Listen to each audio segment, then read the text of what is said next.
Dios te salve María, llena eres de gracia, el Señor es contigo, bendita eres entre todas las mujeres, y bendito es el fruto de tu vientre, Jesús. Santa María, Madre de Dios, ruega por nosotros pecadores, ahora y en la hora de nuestra muerte. Amén. Es un episodio, no cesamos de dar gracias a Dios, porque cuando recibisteis la palabra de Dios, oyéndola de nosotros, la recibisteis no como palabra de hombre, sino como verdaderamente es, como palabra de Dios, la cual fructifica en vosotros que habéis creído. Porque vosotros, hermanos, habéis imitado las iglesias de Dios que hay en Judea reunidas en Jesucristo, pues habéis sufrido de vuestros paisanos las mismas persecuciones que aquellos que han sufrido los judíos, los cuales también mataron al Señor Jesús y a los profetas, y a nosotros nos han perseguido y desagradan a Dios, y son enemigos de todos los hombres, prohibiéndonos predicar a los gentiles para que se salven, para ir siempre llenando la medida de sus pecados, por lo que la ira de Dios ha caído definitivamente sobre sus cabezas y durará hasta el fin. Seguido por el Santo Evangelio según San Marcos. En aquel tiempo dijo Jesús a sus discípulos: Id por todo el mundo, predicad el Evangelio a toda criatura. El que creyere y se bautizare se salvará, pero el que no creyere será condenado. A los que creyeren acompañarán estos milagros. En mi nombre lanzarán los demonios, hablarán nuevas lenguas, manosearán las serpientes, y si algún licor venenoso bebieren, no les hará daño. Pondrán las manos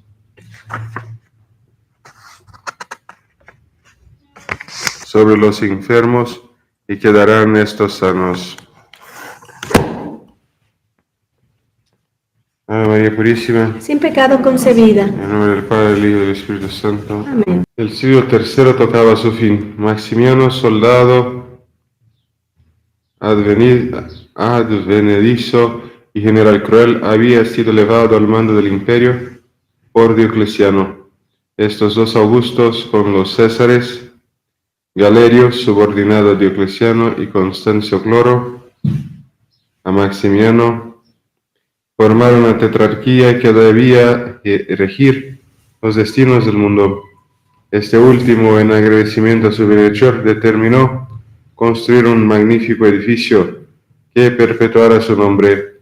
Las termas de Diocleciano, con este nombre registradas en la historia, eran sin duda alguna el monumento más grandioso de Roma. Su espléndida biblioteca, sus elegantes jardines, sus lugares de esparcimiento no tenían rival. Se iniciaron los trabajos en 302. Hasta esta fecha, Diocleciano se mostró condescendiente y benévolo con los cristianos. Algunos de ellos alcanzaron altos empleos en los diversos ramos administrativos, sobre todo en el ejército.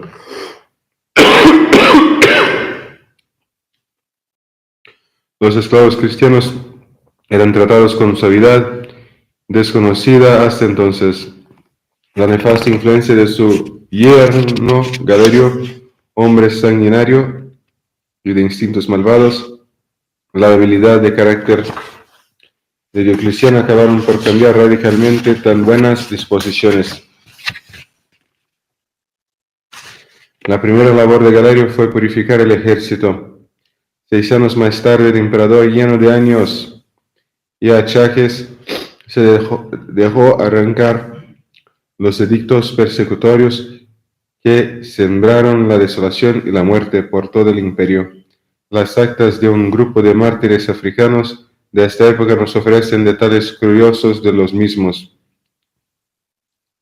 En el reinado de Diocleciano y Maximiano, las furias infernales se desencadenaron contra los cristianos. Se buscaban los libros sagrados para quemarlos, se demolían iglesias y se prohibía el culto, las reuniones de los fieles. Pero la grey del Señor no consintió tan horrendas profanaciones y se aprestó a defender su fe, vilmente atacada por el demonio, más que por hombres. Algunos apostataron entregando las sagradas escrituras a los enemigos. Los más, empero, derramaron su sangre en el altar de la fe y de la religión. Vivía por aquel entonces en Roma un noble cristiano, rico y poderoso, llamado Drasón.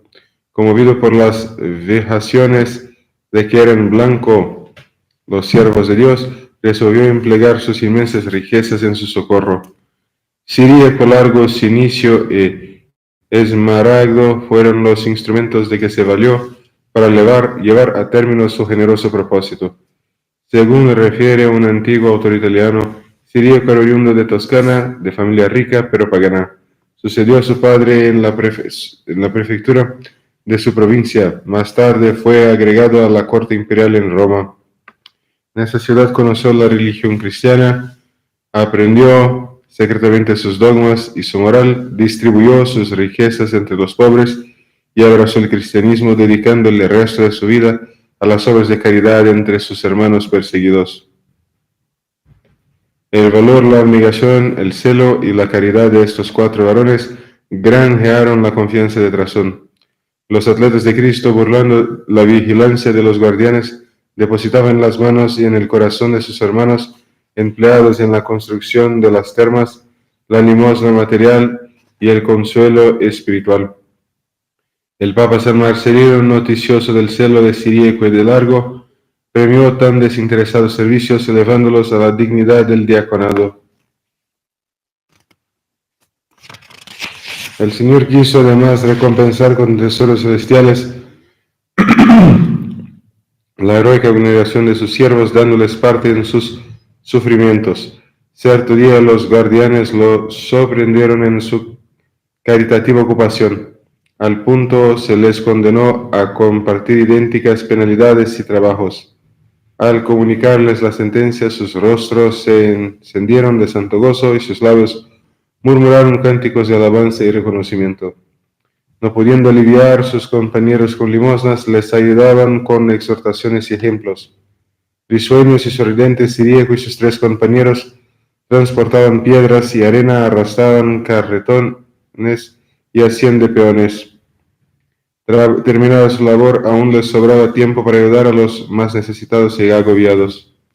Cierto día un venerable anciano por nombre Saturnino cayó rendido de fatiga.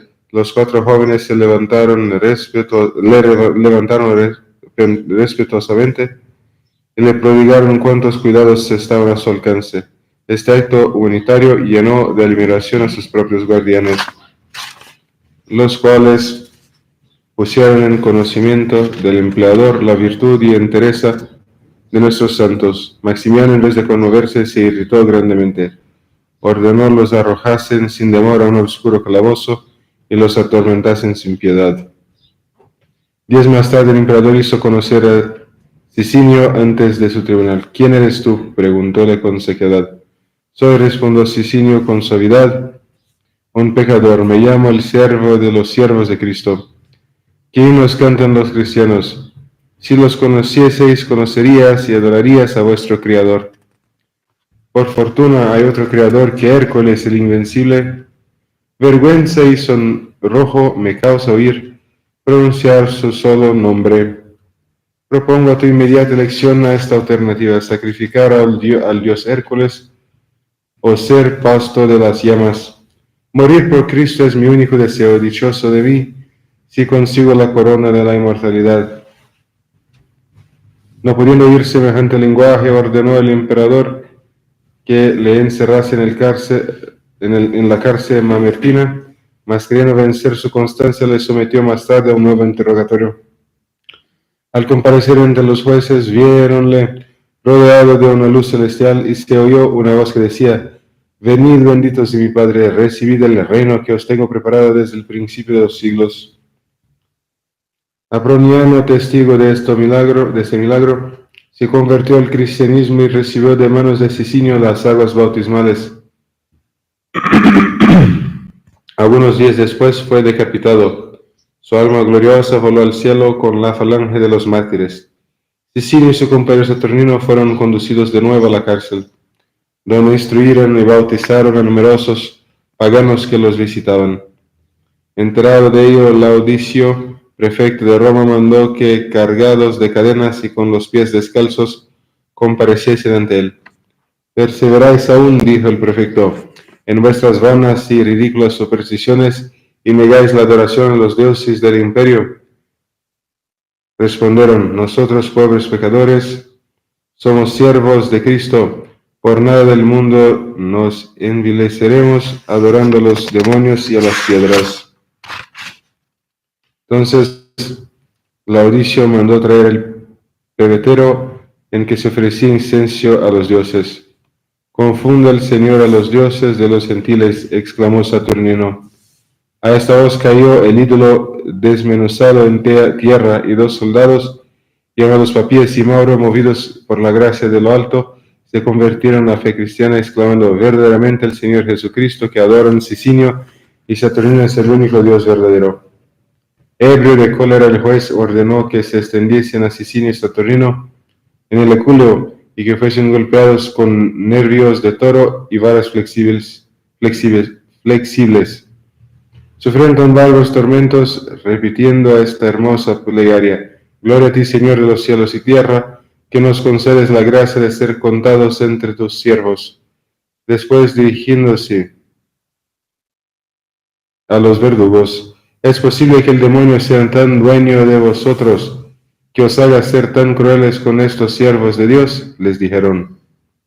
Estas palabras enfurecieron más el tirano Laodicio, que mandó romperles las mandíbulas con piedras y quemarlos a fuego lento con antorchas encendidas. Esos suplicios no alteraron la paz y la alegría que se traslucía en sus rostros. Laodicio vencido ordenó que les decapitasen, lo cual ejecutaron los verdugos en la vía nomentana. Con inocentes corderos presentaron el cuello a la espada que les abrió las puertas del paraíso y los introdujo en la eterna bienaventuranza.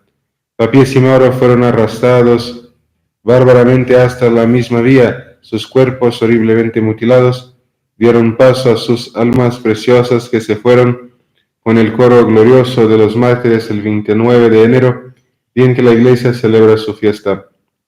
Desde lo alto de los cielos intercedieron por sus compañeros de destierro, quienes aguardaban atroces tormentos.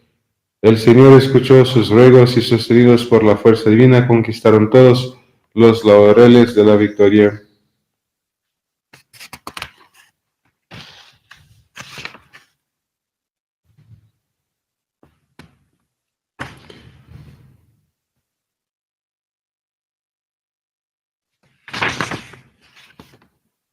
Ciríaco y sus amigos acompañaban sus rudos trabajos con fervientes oraciones y alentándose mutuamente en la práctica del bien y de la virtud.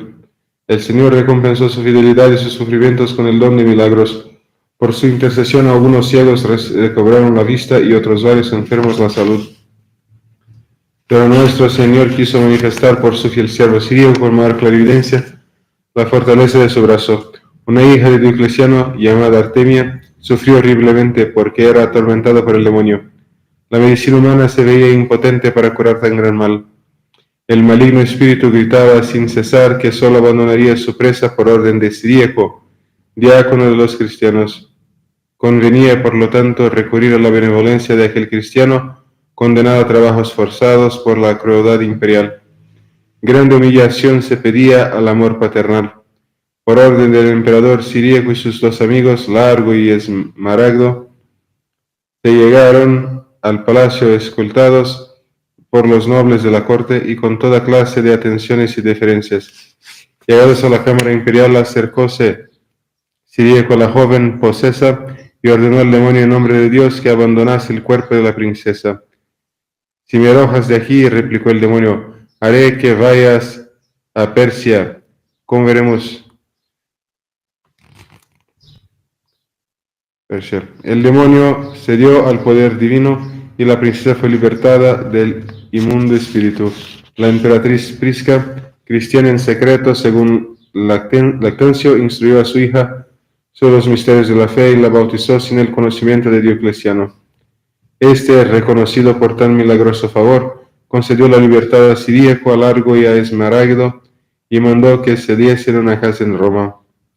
Al mismo tiempo que esto ocurría en Roma, Jovía, hija del rey de Persia, se halló poseída del mismo demonio. Presa de espantosas convulsiones, gritaba: solo el diácono Ciríaco, que está en Roma, puede socorrerme. El rey envió con urgencia emisarios al emperador Diocleciano, suplicándole que le enviase a Siríaco sin perder un instante de tiempo. El emperador acudió gustoso a sus ruegos. Ultimados los preparativos del viaje y nombrada la comitiva imperial, emprendieron el camino de Persia, yendo con Siríaco sus dos compañeros. Hicieron formar parte del viaje y saltando en tierra no fue posible hacerles admitir el equipaje que se les daba para su comunidad. Caminaban todos tres a pies, con sus bordones en las manos, sin dispensarse de sus acostumbradas penitencias, ayunando todos los días, cantando alabanzas al Señor, y en fin, como tres apóstoles. Cuando Siríaco llegó al palacio del monarca persa, este se arrojó a sus pies, pidiéndole humildemente la curación de su hija. El santo diácono le prometió atender su demanda. Puesto en oración, prosternada en tierra y con el rostro bañado en lágrimas, mandó el demonio en nombre de Jesucristo que dejase libre a Jovía. Obedeció al instante y así el padre como la hija se convirtieron, recibiendo bautismo con más de 400 gentiles. El rey de Persia en agradecimiento quiso otorgarles ricos presentes, mas los autores cristianos los rehusaron humildemente, diciendo: los siervos de Cristo dan gratuitamente lo que gratuitamente han recibido. Hermosa confesión del poder divino y de la debilidad humana. Para atender a los nuevos convertidos y confirmarlos en la fe, permanecieron en la corte de Persia 45 días, después de los cuales emprendieron el regreso a Roma.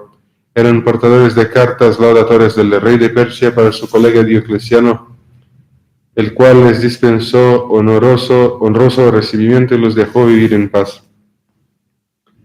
Los tres confesores de Cristo aprovecharon esta libertad y tolerancia para proseguir repartiendo la limosna espiritual entre los pobres desgraciados y frecuentar las reuniones cristianas. Mas esta paz pasajera preparaba furiosa tempestad. Diocleciano, lleno de años y de achaques, fijó su residencia en Nicomedia y dejó su lugarteniente al cuidado del occidente. Maximiano, árbitro de la situación, descargó sobre los cristianos las iras de su venganza, contenidas por el levio Diocleciano. No se olvidó de Siríaco, Largo y Esmaragdo, que fueron arrestados y encarcelados nuevamente. Días más tarde comparecieron ante el tribunal de Carpacio. Ni en las amenazas ni en la adulación de este inicuo magistrado doblegaron la voluntad indomable de los confesores. Insensatos, les dijo, reconoced al fin vuestro error, adorad a vuestros dioses del imperio. Nosotros no conocemos más que un solo Dios, repuso Siríaco, y ese Dios es Jesucristo, Señor de cielos y tierra, muerto en la cruz por nosotros pobres pecadores. Confesaremos su nombre aunque nos cueste la vida. Este lenguaje propio de héroes cristianos irritó al juez, el cual ordenó al verdugo que derramara pez hirviendo sobre la cabeza de Siríaco. Él daba gracias a Dios por tan señalado favor y exclamaba: gloria a ti, Señor, que me has juzgado digno de padecer por tu nombre. La serenidad y el valor del mártir enfurecieron a Carpacio. Que le pongan en el potro, exclamó. Que le desgarren sus miembros y le azoten con varas. Mientras los verdugos ejecutaban la bárbara sentencia, Siríaco, con el semblante risueño y apacible, los ojos levantados al cielo, musitaba esta hermosa plegaria: oh Jesús, soberano y dueño mío, ten misericordia de este indigno servo tuyo. Gracias te doy, Dios mío, porque me haces el honor de padecer por la gloria de tu santo nombre. Vencido el juez por la constancia de los mártires, les volvió a encarcelar y notificó al emperador de la actuación del tribunal. El día siguiente, por mandato del príncipe, condujeron a Siríaco, Largo y Esmaragdo con otros 20 cristianos más a la vía Salaria, no lejos de las puertas de Roma, para ser decapitados. El dichoso tránsito, según el martirologio romano, acaeció el 16 de marzo del año 303. Sus sagrados cuerpos fueron recogidos por un santo sacerdote llamado Juan y enterrados cerca de esta misma vía, excepto el de San Siríaco, que a ruegos de Lucina, rica y piadosa dama romana, fue colocada en la catacumba que ella misma había hecho construir en el camino de Ostia. Verificó usted esta primera traslación el 8 de agosto, día en que la Iglesia celebra su fiesta. Más tarde las reliquias de San Ciriaco fueron trasladadas a Roma y depositadas en la iglesia de Santa María in Via Lata, edificada sobre el emplazamiento de la casa donde vivió San Pablo.